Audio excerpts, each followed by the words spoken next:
you want to use a material that is being used and sourced by a commission established by the executive in this separate arm of the state, it is wrong, it is unconstitutional. We have to do things properly.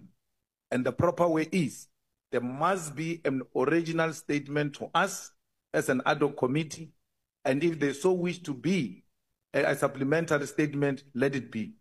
I even said, it doesn't matter, Chair, in that meeting. I said, we can even say to General Mkhwanazi, the first pages of that commission statement, where the statement is directed to a commission, they can be amended to say the ad hoc committee of parliament.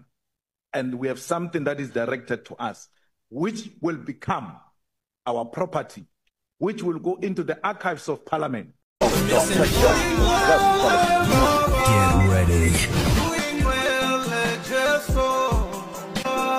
Dr. Joe, welcome to Dr. Joe.